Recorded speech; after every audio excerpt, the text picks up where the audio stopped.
தேவனுடைய பரிசுத்த நாமத்திற்கு துதி கனம் மகிமை என்னாலும் உண்டாவதாக. ஆதியிலே வார்த்தை இருந்தது.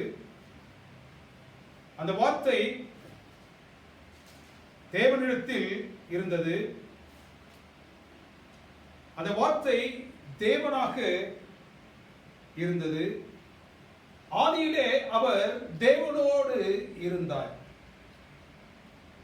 சகலமும் அவர் மூலமாய் உண்டாயிற்று. உண்டானது ஒன்றும் அவரே அல்லாமல் உண்டாக்கப்படவில்லை. அவர் ஆதாமை படைத்தார். அவர் ஆதாமை படைத்ததன் மூலம் பூமியில் உள்ள நம் அனைவரையும் படைத்தார். ஆதாமை படைத்து படைத்த மற்ற யாவற்றையும் அவருடைய ஆளுமைக்கு கீழாக கொடுத்தார். சங்கீதக்காரன் மிக அருமையாக தேவன் எவ்வளவு தூரத்திற்கு இந்த மனுக்குலத்தின் மீது அன்பு கூர்ந்தார் என்று சொல்லுகின்றார். சங்கீதங்களின் புத்தகம் 8வது அதிகாரம் 3வது வசனத்திலிருந்து 5வது வசனம் வரை நாம் தியானிப்போம் என்றால், தேவன் மனிதனை படைக்கும் பொழுது அவனை தேவ தூதர்களிலும் சற்று சிறியவனாக படைத்தார். மகிமையினாலும் கனத்தினாலும் அவனை முடிசூட்டினார். யாரை முடிசூட்டுவார்கள்? பொதுவாக ராஜாவை முடிசூட்டுவார்கள். அவருடைய கரத்தில் ஆளுகையை தந்தார். He was made as a king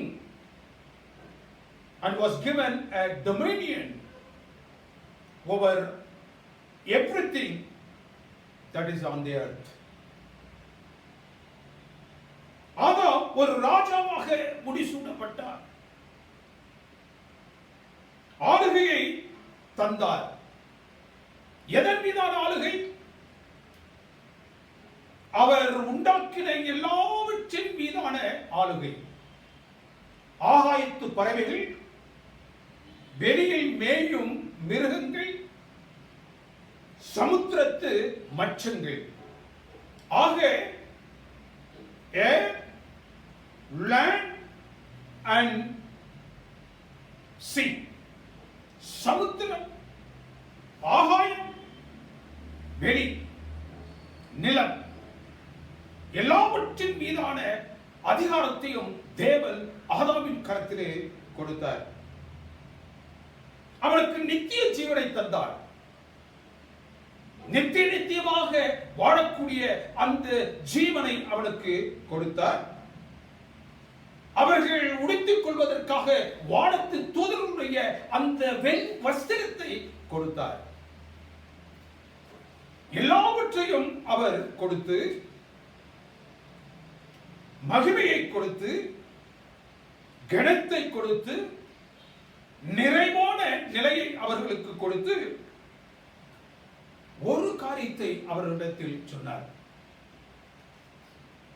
அவர்களுடைய ஆளுகையும் தேவன் அவர்களுக்கு பாராட்டி இருக்கக்கூடிய அந்த ஆசீர்வாதங்களும் தொடர வேண்டும் என்றால், there is a condition. He should live a perfect life, to live forever.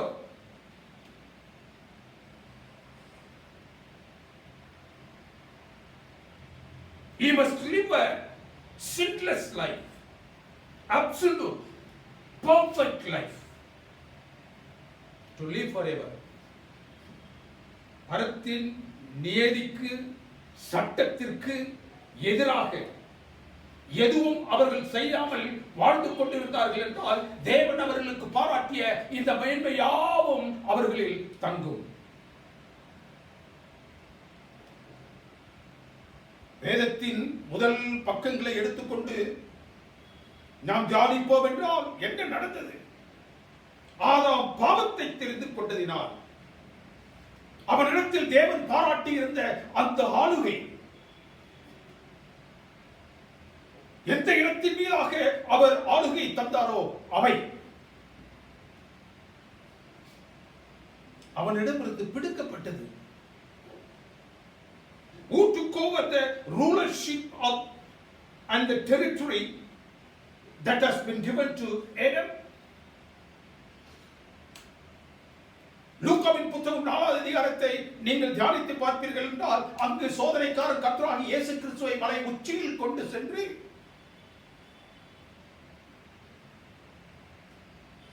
இந்த உலகம் யாவற்றையும் ஒரு நொடியில் அவருக்கு காண்பித்து இவைகள் எல்லாவற்றிலும் மேலுள்ள அதிகாரத்தை மகிமையை நான் உனக்கு தருவேன், இவைகள் எனக்கு ஒப்புவிக்கப்பட்டிருக்கிறது, இவைகளை நான் உனக்கு தருவேன். தேவன் ஆதாமுக்கு கொடுத்த அந்த ஆளுகை, தேவன் ஆதாமுக்கு கொடுத்த அந்த ராஜ்யம், தேவன் ஆதாமுக்கு கொடுத்த அந்த அதிகாரம் அனைத்தையும் சாத்தான் தட்டி பறித்துக் கொண்டான். யார் இந்த ஆளுகையையும் யார் இந்த ராஜ்யத்தின் மேன்மைகளையும் சாத்தானுடைய கரத்தில் கொடுத்தது? தேவனுக்கு பிரியமானவர்களே, ஆதாம். எதனால் கொடுத்தான்? அவனுடைய பாவத்தின் நிமித்தமாக அவன் கொடுத்தான்.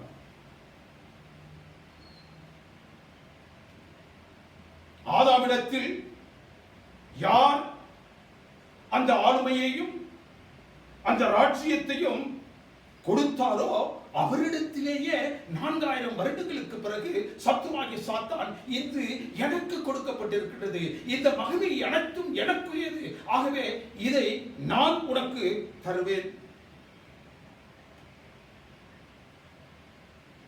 ஆதாம் இழந்த ஆளுகையையும் ராஜ்யத்தையும் மனிதன் திரும்ப பெற முடியுமா? ஆம். வேதம் நன்றாக அதற்குரிய முகாந்திரத்தை நமக்கு சொல்லுகின்றது. இழந்ததை மீட்பதற்கு ஒரு முறையை தேவன் இஸ்ரவேல் புத்திரர்களுக்கு கொடுத்திருந்தார். விடுவிக்கும் முறை என்று சொல்லுவார்கள்.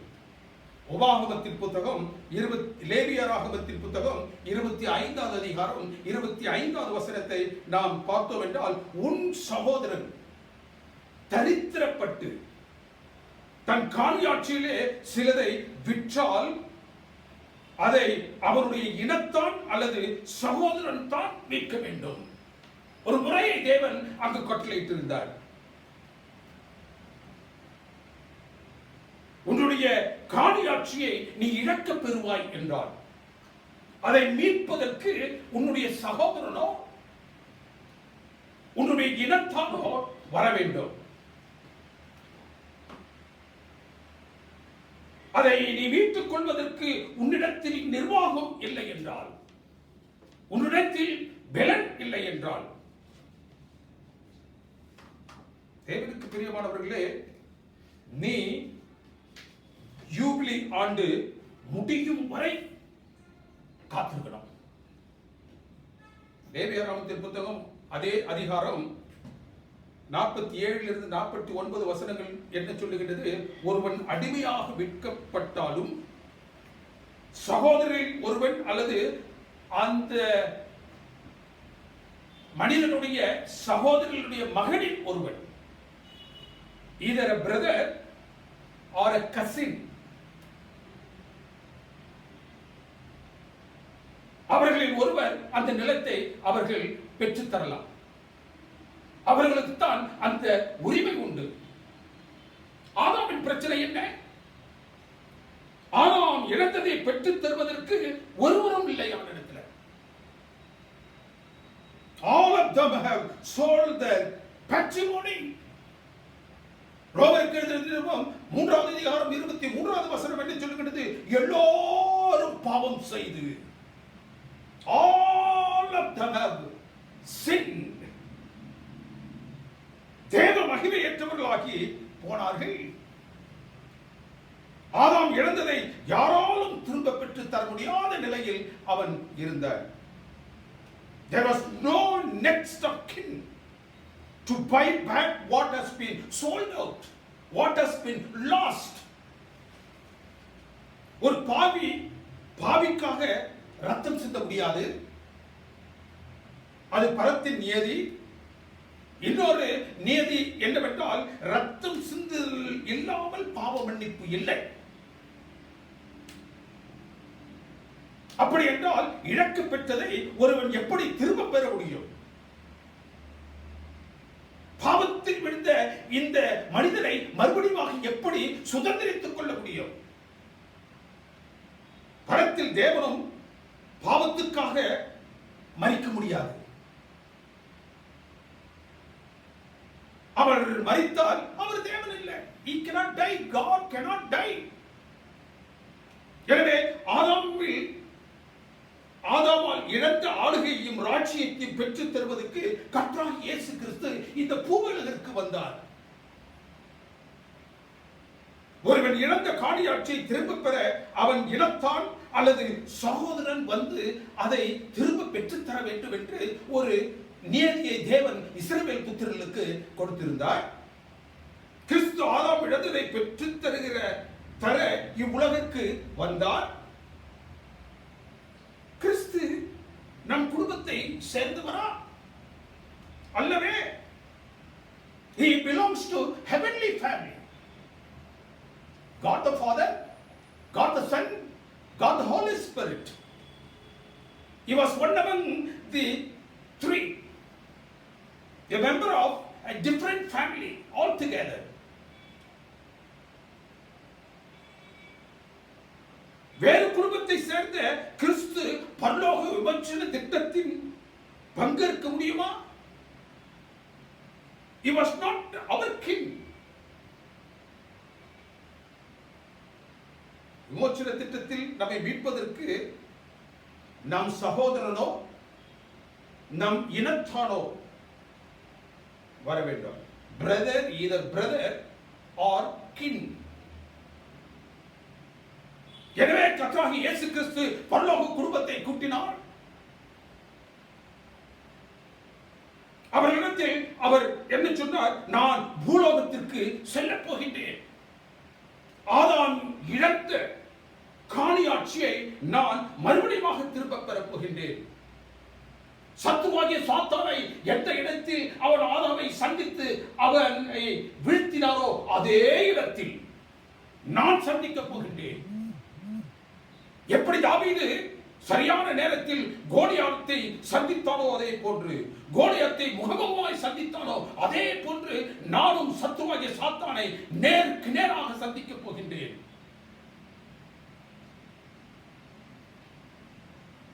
இதை நான் செய்ய வேண்டும் என்றால் இந்த ஆளுகையை இழக்க கொடுத்த அந்த மனுக்குலத்தில் ஒருவனாக நாம் இந்த பரத்திலிருந்து பூலோகத்திற்கு செல்ல வேண்டும். மனிதரில் ஒருவனாக. யோவானின் புத்தகம் 1 அதிகாரம் 14வது வசனம் என்ன சொல்கின்றது? அந்த வார்த்தை மாமிசமாகி கிருபையினாலும் சத்தியத்தினாலும் நிறைந்து நமக்குள்ளே வாசம் செய்தது. He came down to this earth in human form.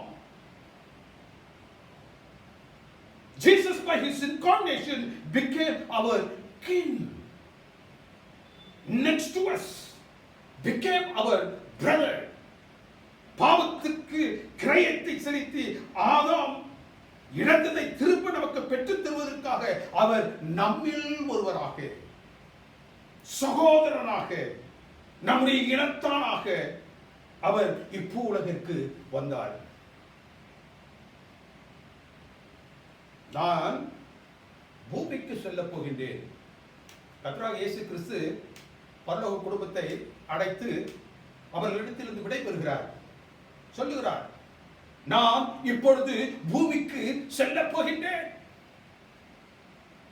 33 வருடங்கள் கழித்து நான் திரும்ப வருவேன். I will come as the war hero. வெற்றி சிறந்த ஒரு வீரனாக நான் மறுபடியும் இங்கு வருவேன். அதற்காக வெற்றியின் பந்தியை நீங்கள் ஆயத்தப்படுத்தி வையுங்கள். நான் சொன்ன நேரத்தில் சொன்னவற்றை முடித்தவராக வெற்றி சிறந்தவராக மறுபடியும் அந்த பரலோகத்திற்கு நான் வருவேன். அவர் நம்மிடத்தில் வந்து சேர்வதற்கு ஒரு கன்னிகையை தேர்ந்தெடுத்து பாவத்தில் கற்பம் தரிக்காமல் இருப்பதற்கு பரலோகத்தின் உதவியுடன் பரிசுத்த ஆவியினால் கற்பம் தரிக்கப்பட்டு பரிசுத்தராக பிறந்தார். இந்த உலகத்திலே அவர் பிறந்த மாத்திரத்தில் இந்த பாவத்திலிருந்து மனுக்குலத்தை மீட்பதற்காக அவர் பரத்திலிருந்து அந்த கன்னிகையின் வாயிலாக பரிசுத்தமாக பிறந்த மாத்திரத்தில் தானே அவர் இப்பொழுது 2 குடும்பத்தையும் சேர்ந்தவராக விட்டார். By his humanity, he is one of our family. In his divinity, he is one among the Godhead. பரலோகத்தின் குடும்பத்திற்கும் பூலோகத்தின் குடும்பத்திற்கும் அவர் சொந்தமானார். வெளிப்படுத்தல் 22:16 வசனத்தை வாசித்தால், நான் தாவீதின் வேரும் சந்ததியுமாக இருக்கின்றேன். I am the root and offspring of David. He was the creator of David and also son of David. யோவானின் புத்தகம் 8வது அதிகாரம் 58வது வசனம் என்ன சொல்லுகின்றது? ஆபிரகாம் உண்டாவதற்கு முன்பு நான் இருக்கிறேன். Before Abraham was, I am. Jesus is Abraham's father and Abraham's son as well. எப்படி ஒருவன் தகப்பனுடைய மகனாகவும் மகனுடைய தகப்பனாகவும் இருக்க முடியும்? He is father of David and Abraham as God, and he is son of Abraham and David as human. தாவீதுக்கும் ஆபிரகாமுக்கும் தந்தையாக அவர் தெய்வீகத்திலும் அவர்களுக்கே மகனாக மனு அவதாரத்திலும் அவர் தென்பட்டார். தேவனுக்கு பிரியமானவர்களே, in redemptive plan he has to complete 2 missions. இந்த மீட்பின் பணியில 2 காரியங்களை அவர் செய்ய வேண்டியது அவசியமாக இருந்துச்சு. இந்த மீட்பின் பணியில அவர் ஒன்று தன்னை பரிசுத்தமாக காத்துக்கொள்ள வேண்டும், 2வது தன்னை முழுமையான பலியாக ஒப்புக் கொடுக்க வேண்டும். He must live a perfect life and give himself as the absolute sacrifice.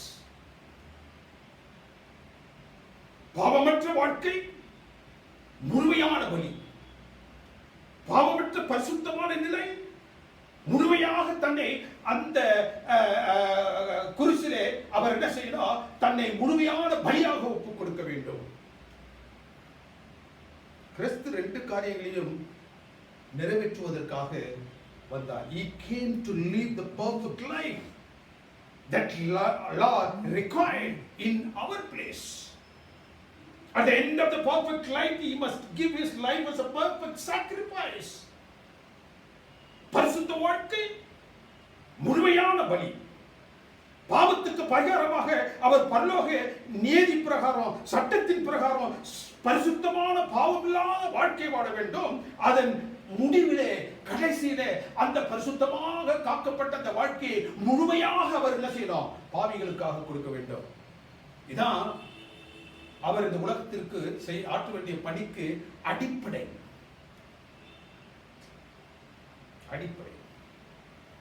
தேவனுக்கு பிரியமானவர்களே, நம்முடைய பாவங்களை எல்லாம் அவர் தன்மேல் சுமந்து பாவத்துக்கு பரிகாரமான மரணத்தை அவர் தழுவி நம்முடைய பாடுகளை எல்லாம் அவர் ஏற்றுக்கொண்டார். அவர் நமக்காக பாவமாகவும் அந்த பாவத்துக்கு பரிகாரமாகவும் மாறினார். He became the sin and sin sacrifice. பாவமற்றவர் பாவிகள் மத்தியில் பாவமற்ற வாழ்க்கை வாழ்ந்தார். பாவமற்ற கர்த்தராகிய இயேசு கிறிஸ்து தன்னுடைய ஜீவிய நாட்களில் தேவனுக்கு பிரியமானவர்களே, அவர் பாவமற்ற வாழ்க்கையை பாவிகள் மத்தியில் வாழ்ந்தார். குற்றமற்ற முழுமையான பலியாக கடைசியிலே அவர் தன்னை ஒப்புக் கொடுத்தார்.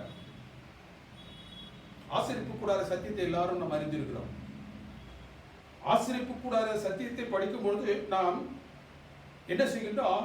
அந்த ஆசரிப்பு கூடாத சத்தியத்தில் பிரகாரம், பரிசுத்த தலம், மகா பரிசுத்த தலம், இது மூன்று பிரகாரத்திலிருந்து நாம் ஆரம்பிப்போம். தேவனுக்கு பிரியமானவர்களே, நாம் துவங்க வேண்டிய இடம் பிரகாரம் அல்ல.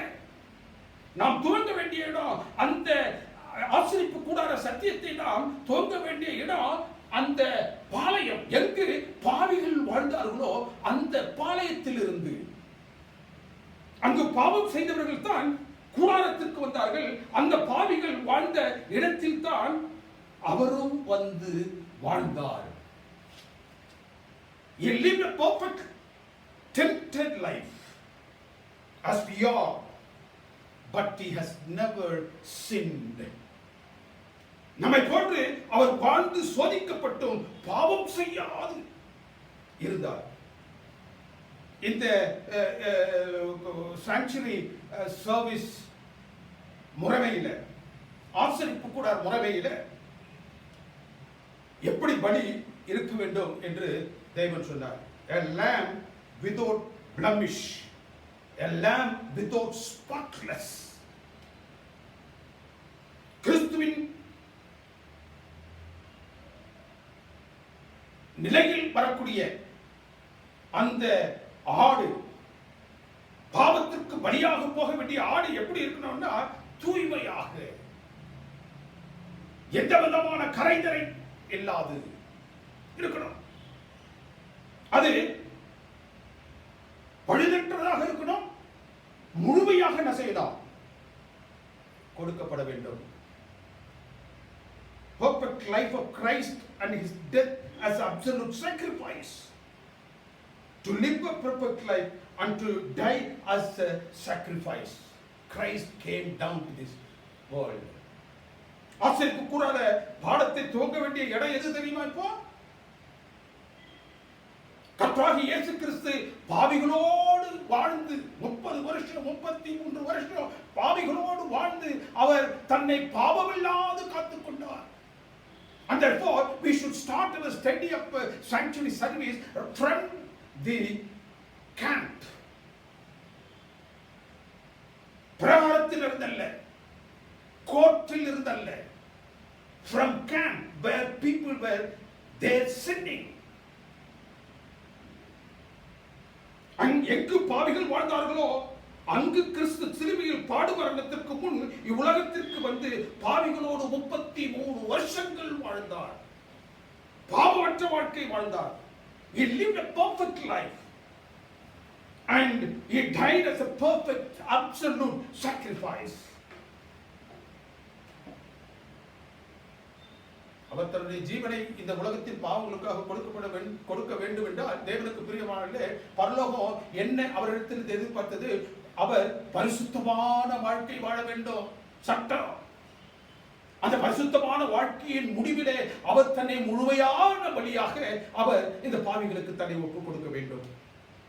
He came to live with all. He came to die for all. நம்மோடு வாழ்ந்து நமக்காக மரிக்க இவ்வுலகத்திற்கு அவர் வந்தார். சாத்தானுக்கும் நன்றாக தெரியும். என்ன தெரியும்? அவர் எதற்காக இந்த உலகத்திற்கு வந்தார் என்பது சாத்தானுக்கு நன்றாக தெரியும். மார்க்கின் புத்தகம் 1ஆம் அதிகாரம் 23-24 வசனங்களில் சொல்லுகிறது, நீர் என்னார் என்பதை நான் அறிவேன். சாத்தான் பேசுறார். நீர் தேவனுடைய பரிசுத்த, உமக்கும் எங்களுக்கும் என்ன? எங்களை அழிப்பதற்காக நீர் வந்தீர். Did you come to destroy us? தங்களை அழிக்க வந்த கிறிஸ்துவை அவன் அழிப்பதற்கு பிரயத்தனம் செய்தான்.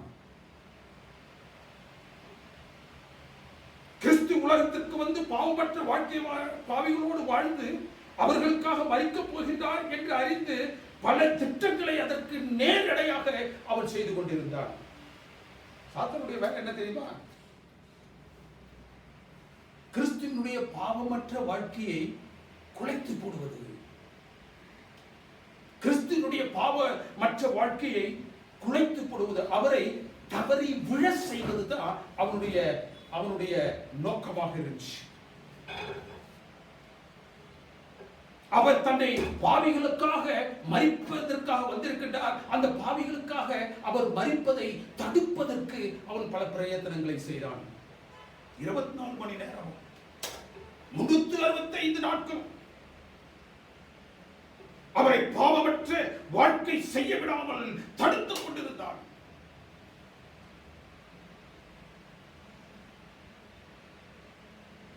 அவர் பாவத்துக்காக சிலுவை மரணத்தை தழுவாமல் சாதாரண நிலையில் அந்த மரணத்தை அவர் மீது வருஷிக்க வேண்டும் என்று அவன் பல பிரயத்தனங்களை அவன் மேற்கொண்டான். தேவனுக்கு பிரியமானவர்களே, சுருக்கமாக ஒரு 4 மெத்தட் அவன் யூஸ் பண்ணினான். There are 4 methods he adopted.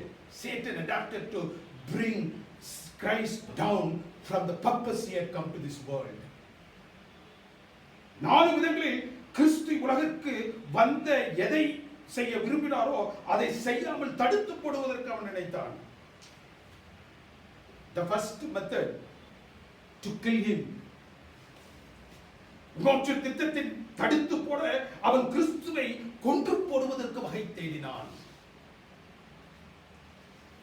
அவர் தன்னை பாவ நிவாரண பலியாக ஒப்புக் கொடுப்பதற்கு முன்பே அவரை கொல்ல வேண்டும். Before he could give his life as a sacrifice, he wants to kill him. பரலோக நீதி, the redemptive plan and all, he had to offer his life and it should not be taken. பரலோகத்தின் நீதி என்னவென்றால் அவர் தன்னுடைய ஜீவனை அவராக பலியாக கொடுக்க வேண்டும். அந்த ஜீவன் எடுத்துக் கொள்ளப்படக்கூடாது. not by any means of death.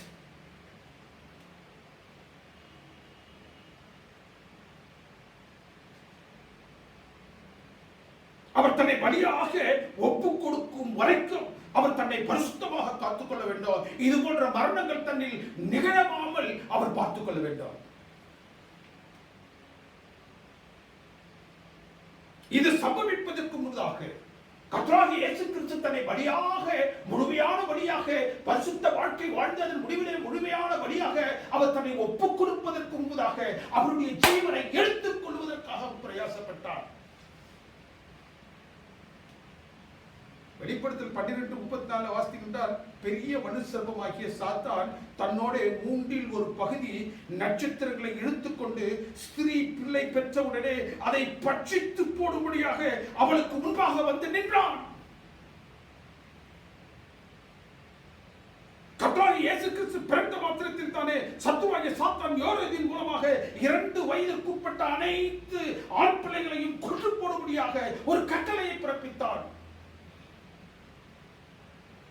அவரை விட்டால் தன்னுடைய ஆளுகை தன்னுடைய கரத்திலிருந்து போய்விடுமே என்ற பயத்தில் அவர் அதை செய்தார். அநேக நேரங்களில் தேவனுக்கு பிரியமானவர்களே, இந்த சுவிசேஷ புத்தகங்களை படித்தீர்கள் என்றால் 4 சுவிசேஷ புத்தகங்களிலும் அவர் சென்ற இடங்களிலெல்லாம் அவரை எப்படியாகிலும் சந்தித்து அவரை எப்படியாகிலும் மரணிக்க செய்ய வேண்டும் என்று அவன் திட்டம் வகுத்தான்.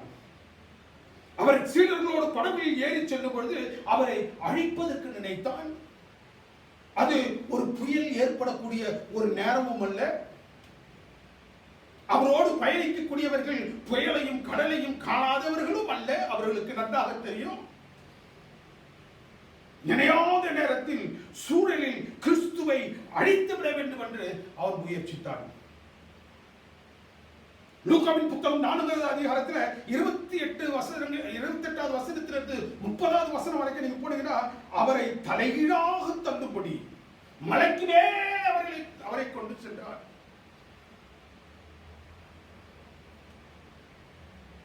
பல நேரங்களில் அவரை கல்லெறிந்து கொள்ளும்படியாக வகை தேடினார். அவர் தன் ஜீவனை தியாக பலியாக அந்த பரிசுத்தமான வாழ்க்கையை செய்து அதன் முடிவிலே அந்த ஜீவனை தியாக வழியாக இந்த மறுக்குலத்திற்காக கொடுத்தவர்களை விட்டுவிடக் கூடாது என்பதற்காக அவன் அவரை அந்த மரணம் சம்பவிப்பதற்கு முன்னதாக, அந்த சிலுவை மரணம் சம்பவிப்பதற்கு முன்னதாக அவரை கொண்டு போடுவதற்கு வகை தேடினான்.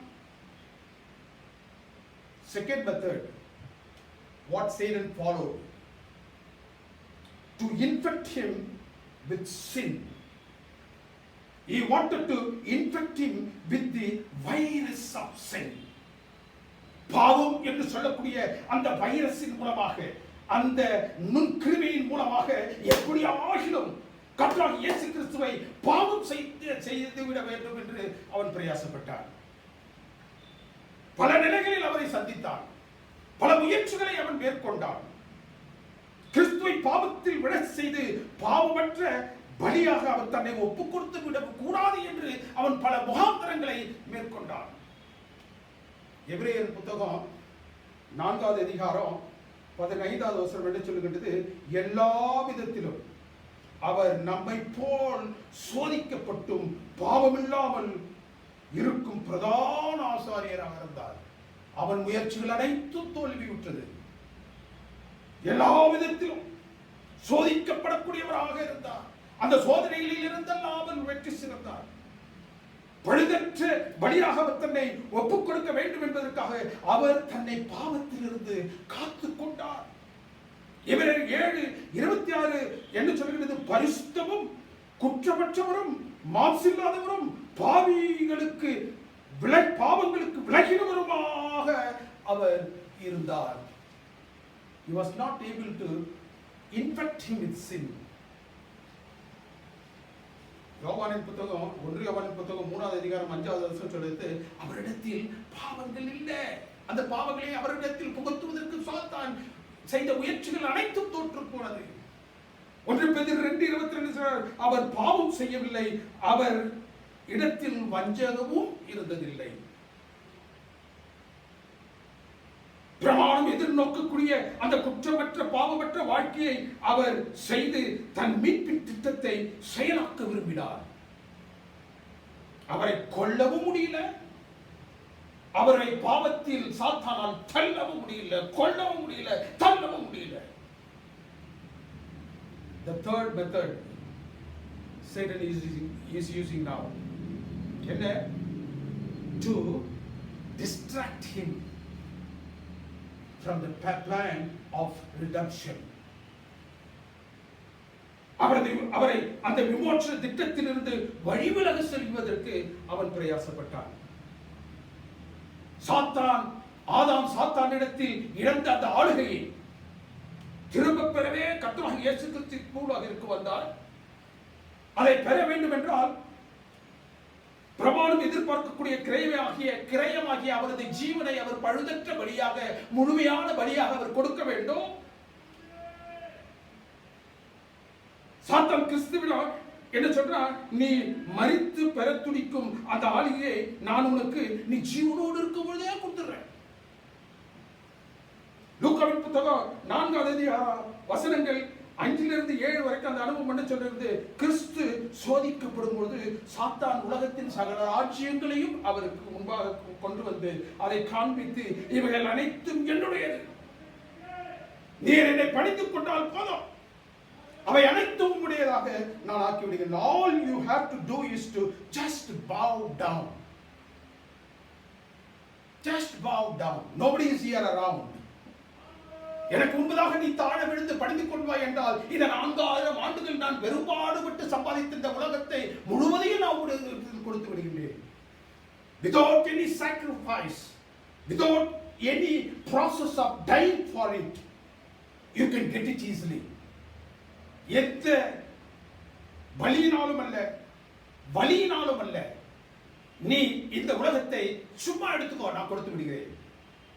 யோவானின் புத்தகம் 6:15 என்ன சொல்லுகின்றது? கர்த்தராகிய இயேசு கிறிஸ்து அந்த 5000 பேரை அவர் போஷித்த உடனே அவரது அற்புதங்களுக்கு அவர்கள் பார்த்துட்டு, ஆஹா, இவர் எங்களுக்கு ராஜாவாக இருந்தால் எப்படி இருக்கும் அப்படின்னு நினைச்சு அவர் அப்படியே தள்ளிட்டு போறாங்க. ஏனென்றால் அவரை ராஜாவாக்கி விட வேண்டும். அவரை ராஜாவாக்கி விட்டால் தங்களுக்கு வேண்டிய எல்லாம் இந்த உலகத்தில் கிடைத்துவிடும் என்று அவரை அந்த ஈன குருசில் போய் தன்னை பலியாக ஒப்புக் கொடுப்பதற்கு முன்பதாக அவரை ராஜாவாக்க, to distract his mind. மத்தேயு 16:22-23 சொல்றது, பேதுரு கிறிஸ்துவை கடிந்து கொண்டார். ஒரு சம்பவத்தை நாம் அங்கு பார்க்கின்றோம். அந்த சம்பவத்தில் பேதுரு he rebuked him. கிறிஸ்து சீடர்களிடம், நான் பிரதான ஆசாரியர், வேதபாரகர்கள், மூப்பர்களுக்கு முன்பதாக நான் பாடுபட்டு குலையுண்டு 3ஆம் நாளிலே எழுந்திருப்பேன் என்று சொன்ன மாத்திரத்தில் தானே அந்த பேதுரானவன் நிலை குலைந்து போனான். இவருக்கு பின்பாக நாம் இருக்கின்றோமே, இவர் மரித்து போனால் என்ன செய்வது? இவர் ராஜ்யத்தை ஸ்தாபிக்க வேண்டுமே. எனவே he started rebuking Christ. பேதுரு, ஆண்டவரே உமக்கு இது நேரிடக் கூடாதே. கிறிஸ்து அவரிடத்தில், சாத்தானே நீ பின்னாக போ. அவனிடம், சாத்தானே நீ பின்னாக போ, நீ எனக்கு இடரல் உண்டு பண்ணாதே. நீ தேவனுக்கு உண்டானவற்றை நீ சிந்திக்கவில்லை. தேவன் வகுத்த அந்த விமோசன திட்டத்தின் அடிப்படையில் நீ எதையும் சிந்திக்கவில்லை. மனிதனுக்கு ஏற்றவைகளை நீ சிந்தித்துக் கொண்டிருக்கின்றாய். அவர் பின்னிட்டு போ என்று சொன்னது பேதுருவை அல்ல, அந்த பேதுருவில் இருந்து அவனை இயக்கிக் கொண்டிருக்கக்கூடிய சாத்தானை அவர் சொன்னார். 4வது இடத்துல, கிறிஸ்து தன் மரணத்துக்கு 6 நாளுக்கு முன்பாக 3 சீடர்களை அழைத்துக் கொண்டு அவர் மறுரூப மலைக்கு சென்றார். அவரது முகம் அவரது 2ஆம் வருகையில் இருப்பது போல மகிமையில் காணப்பட்டது. பிரகாசமாக இருந்துச்சு அவர் முகம். பாடு மரணத்திற்கு பிறகு தான் எப்படி மகிமையோடு ராஜரீகத்தில் ராஜாதி ராஜாவாக வருவேன் என்று சொன்னாரோ, அந்த நிலையில் அவருடைய முகம் பிரகாசமாக இருந்தது. அந்த முகத்தை, அந்த பிரகாசத்தை கண்ட அந்த சீடர்கள், ஆண்டவரே நாம் இங்கேயே தங்கி விடுவோம். மோசேயும் எலியாவும் கிறிஸ்துவோடு பேசுவதை பார்த்த மாத்திரத்தில் தானே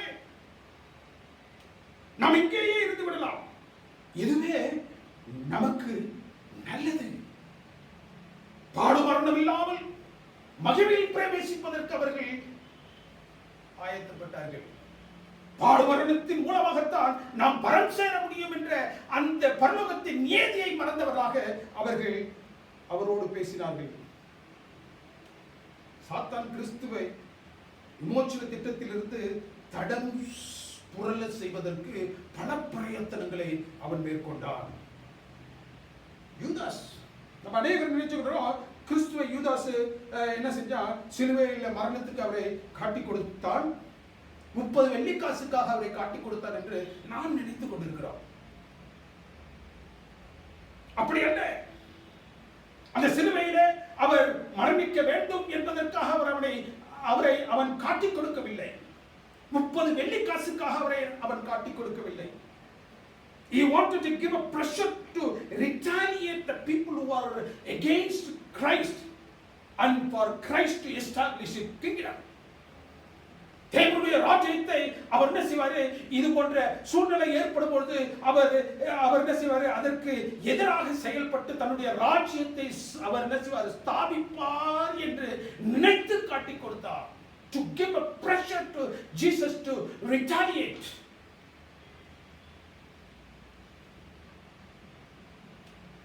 அவனுடைய எண்ணம் காட்டிக் கொடுத்து அழிக்க வேண்டும் என்று இருந்திருக்கும் என்றால் அவையே நான்கு கொண்டு சாக வேண்டும். அவனுடைய பர்பஸ் தான் நிறைவேறிடுச்சு. அவன் நினைத்தது போது கர்த்தராகிய இயேசு கிறிஸ்து என்ன செய்தாங்க, சிலுவையில் அறைச்சிட்டாங்கல. why he has to kill himself. அவன் திட்டம், தேவனுக்கு பிரியமானவர்களே, கர்த்தராகிய இயேசு கிறிஸ்து அவர் தன்னுடைய அந்த திட்டத்திலிருந்து விலகி வர வேண்டும் என்பதற்காக அவர் இந்த உலகத்தில், இந்த உலகத்திற்கு அடுத்த ஒரு ராஜ்யத்தை ஸ்தாபிக்க வேண்டும் என்பதற்காக அவன் செய்தார்.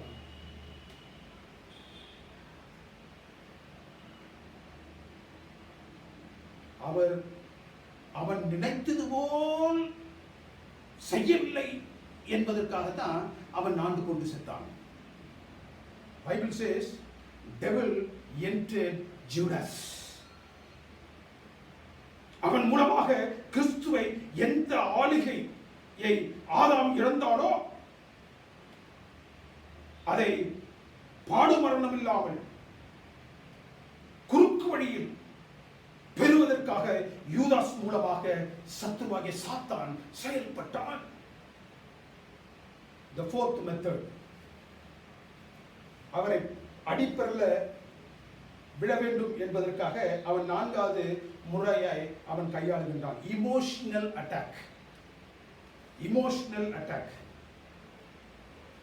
அவன் கர்த்தராகிய இயேசு கிறிஸ்துவினிடத்தில் பேசுகின்றான். நீர் இங்கு இருப்பதால், இந்த உலகத்தில் இந்த 33 வருஷங்கள் நீர் இருப்பதால் எந்த பிரயோஜனமும் இல்லை. நீர் யாருக்காக வந்தீரோ அவர்களும் சரி, நீர் யாரோடு ஊழியம் செய்து கொண்டிருக்கின்றீரோ அவர்களும் சரி, உம்முடைய சீடர்கள் ஒருவன் உம்மை காட்டிக் கொடுத்தார், உம்முடைய சீடர்கள் மற்றொருவன் என்ன செஞ்சான்? மறுதலித்தான். எல்லாரும் உடைய விட்டு கைவிட்டு போய்விட்டார்கள். தேவனே, ஏன் என்னை கைவிட்டீர் என்று சொல்லும் நிலைக்கு நீர் ஆளாகிவிட்டீர். நீ சென்று சேர வேண்டிய அந்த தேவனுடைய வலது வரிசம், அந்த சிங்காசனம், தேவனுடைய வலது வரிசம் இப்பொழுது காலியாக தான் இருக்குது. அதற்காக திட்டமிட்டுக் கொண்டிருந்த நானும் தள்ளப்பட்டு பூமியில தான் இருக்கிறேன். இப்பொழுது உனக்கு அதை சுதந்திரித்துக் கொள்வதற்கு எந்த தடையும் இல்லை, எந்த எதிர்ப்பும் இல்லை. You can easily go there.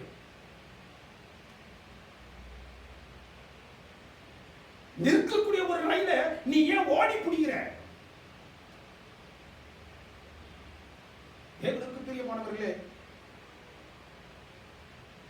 நீ அப்படி செல்ல விரும்பினால், இப்பொழுது பரலோகத்தில் சென்று தேவனுடைய வலது வருஷத்தில் நீ அமர்வதற்காக விரும்பினால், கடவுள் தேவன் என்ன வேண்டானா சொல்லிட போறார். He will not refuse. He will not reject you. Go.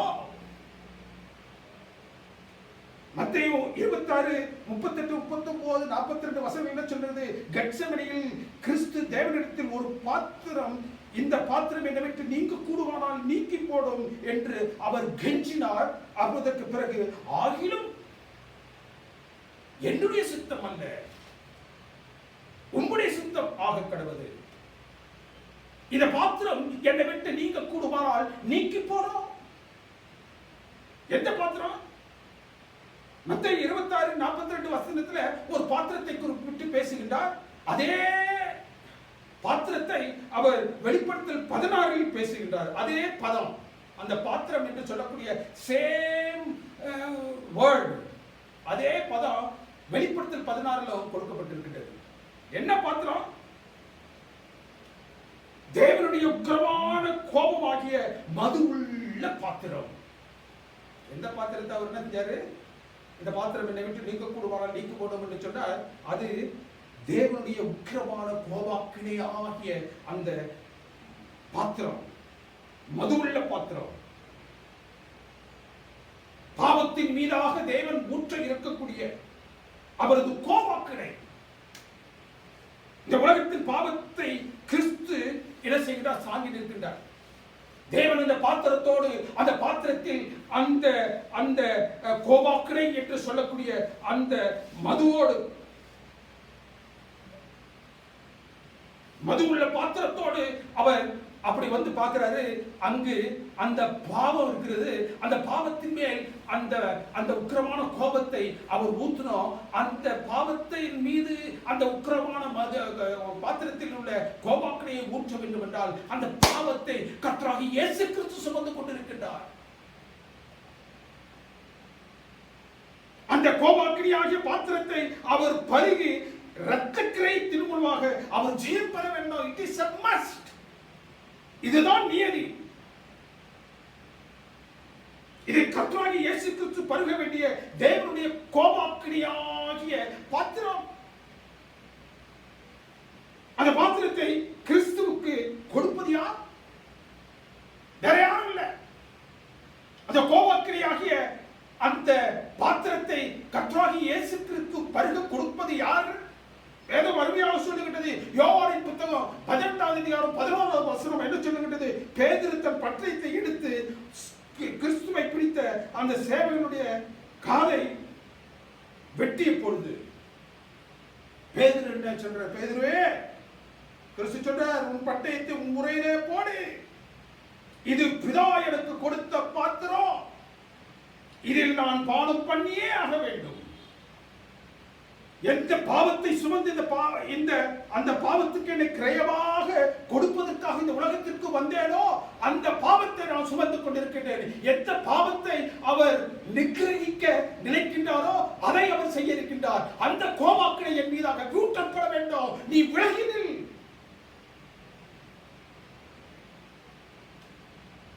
கிறிஸ்துவை சாத்தான் மனுஷீகத்தில் தொட பிரயாசப்பட்டான். Emotionally he wanted to touch Christ.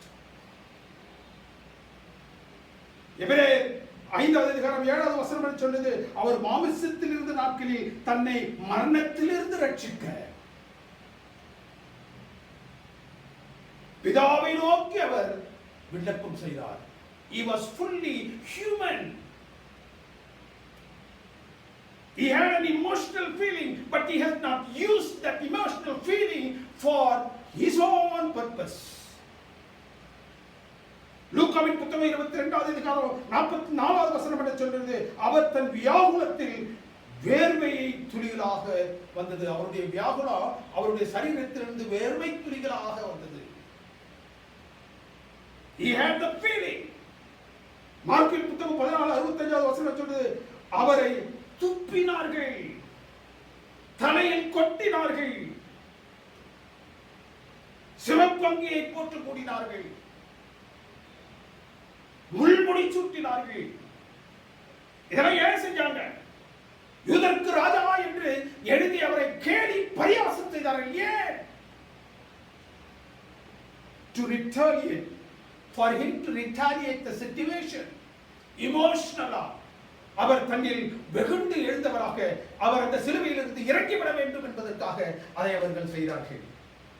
ஆனால் கிறிஸ்து தேவனே தன்னை கைவிடும் நிலை இருந்தாலும், என் தேவன் எனக்கு பாராட்டிய இந்த மீட்பின் பணியை நான் செய்யாமல் போக மாட்டேன், இந்த சிலுவையிலிருந்து நான் இறங்க மாட்டேன். தேவனுக்கு பிரியமானவர்களே, அவர் எதை செய்வதற்காக இந்த பூவுலகிற்கு வந்தாரோ அதை செய்வதற்கு அவர் தீர்மானித்தார், செயல்பட்டார், தன்னை பரிசுத்தமாக காத்துக்கொண்டார். தன்னை பரிசுத்தமாக காத்துக்கொண்டது மாத்திரமல்ல, தேவனுக்கு பிரியமானவர்களே, தன்னை முழுமையான பலியாக, before anybody could kill him, before any could take him away from his plans, தேவனுக்கு பிரியமானவர்களே, அவர் தன்னை முழுமையான பலியாக ஒப்புக் கொடுத்தார். கடைசியாக எல்லாம் முடிந்தது என்ற சிலுவையில் it is finished இந்த வார்த்தையை கிறிஸ்து பேசினார். அநேக நேரங்கள் இந்த லென்த் சீசனில் அது முடியும் பொழுது என்ன சொல்லுவாங்க, 7 வார்த்தைகளை கர்த்தராகிய இயேசு கிறிஸ்து பொழிந்தார். அதுல கடைசி 7வது வார்த்தை தான் என்னது? என்ன வார்த்தை? It is finished. எல்லாம் முடிந்தது. இந்த வார்த்தைகளை கிறிஸ்து யாரோடு பேசினார் என்றால் தேவனோடு பேசினார். தன் தலையை சாய்த்து அவரிடத்தில் தன்னை ஒப்புக் கொடுத்தவராக, I have lived the perfect life that Lord demanded, and now I am dying for the sins of the entire world. தேவனுடைய சட்டத்தின் பிரகாரம் பாவமற்ற வாழ்க்கையை நான் வாழ்ந்து விட்டேன். அதன் முடிவிலே பழுதற்ற வழியாக இந்த சிலுவையிலே என்னை நான் ஒப்புக் கொடுக்கின்றேன். என் பணி முடிந்தது. இதுதான் எல்லாம் முடிந்தது என்று பொருள்.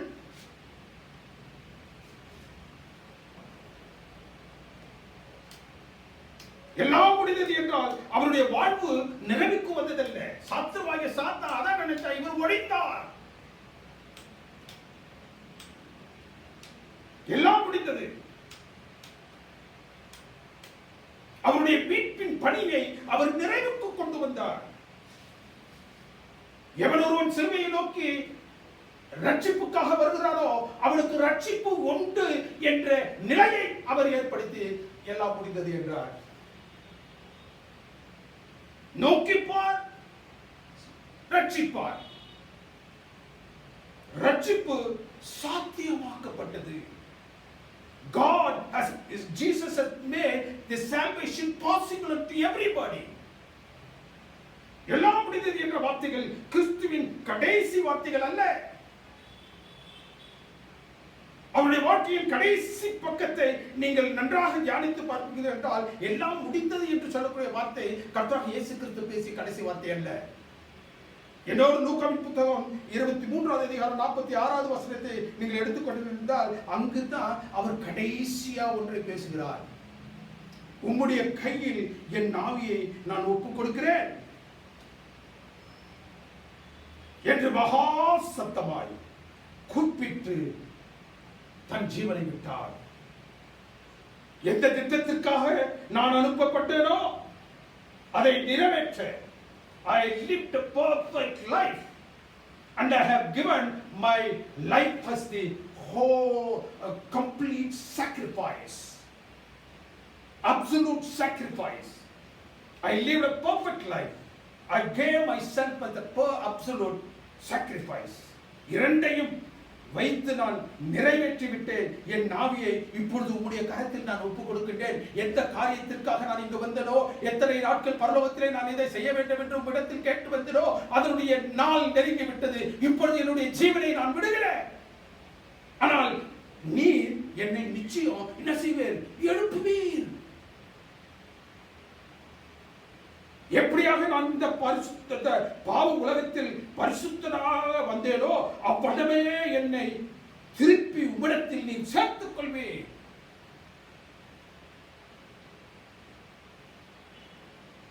தேவனுக்கு பிரியமானவர்களே, அந்த உயிர்த்தெழுதலின் கால வேளையில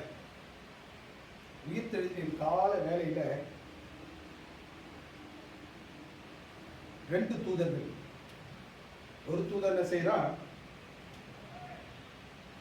அந்த கல்லறையில் வைக்கப்பட்டிருந்த அந்த பாறையை உருட்டி ஒரு பகுதியில உருட்டி அதை போட்டு அதன் மீதாக அவன் அமர்ந்து கொண்டான். உலக இரட்சகரை ஒரு கல் மூடுவதா? என்னை என்னுடைய பாவங்களிலிருந்து மீட்கும்படியாக தன்னுடைய ஜீவனை தந்த இந்த இரட்சகரை ஒரு கல் மூடுவதா? மற்றொரு தூதன் என்ன செஞ்சா, அந்த வசனங்களை இங்க வாசிக்கிற ரொம்ப மகிழ்ச்சிகரமாகவும் ரொம்ப மனசுக்கு ஆறுதலாகும். மற்றொரு தூதன் அவன் செய்யறா, அந்த கல்லறையின் வாசலிலே போய் நின்று உரக்க சத்தமாய், பிரியமானவர்களே, கிறிஸ்துவினுடைய ஆவி திரும்பவும் அவரிடத்தில் ஒப்படைக்கப்பட்டது. சாத்தான் தோற்றான். கிறிஸ்து பரிசுத்தமாக பாவமில்லாத வாழ்ந்து முழுமையான பலியாக ஒப்புக் கொடுக்கப்பட்டார். விமோசன திட்டம் நிறைவுக்கு வந்தது. சாத்தான் தோற்றான். Salvation of man has become possible. It has made possible. பாவநாசகராகிய கிறிஸ்து ஜெயம் பெற்றார். பாவிகளாகிய நாம் ரட்சிப்புக்குள்ளாக கடந்து வருகின்றோம். எதை ஆதாம் சாத்தானுடைய கரத்தில் இழந்து போனாலோ அதை அவர் நமக்கு பெற்று தந்தார்.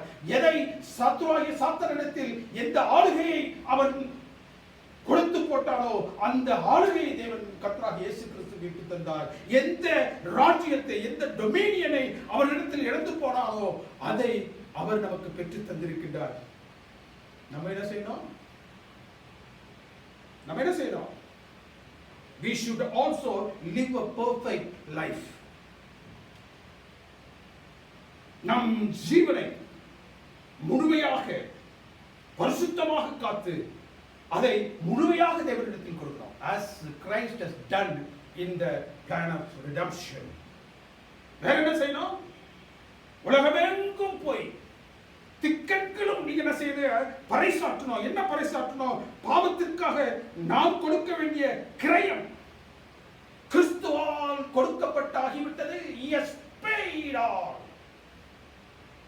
Nothing is left. Everything is paid. வேற என்ன செய்யணும்? மனம் திரும்பி சிலுவையை நோக்கி வாருங்கள். மனம் திரும்பி எவன் ஒருவன் சிலுவையை நோக்கி வருகின்றானோ அவன் ரட்சிக்கப்படுவான் என்று இந்த உலகத்திற்கு அறிவியுங்கள். நோக்கிப்பார், ரட்சிப்பார். The salvation has been made so simple that you look at him and he will save you. நோக்கிப்பார், உன்னை ரட்சிப்பார். Mission is completed. The mission of Christ is accomplished.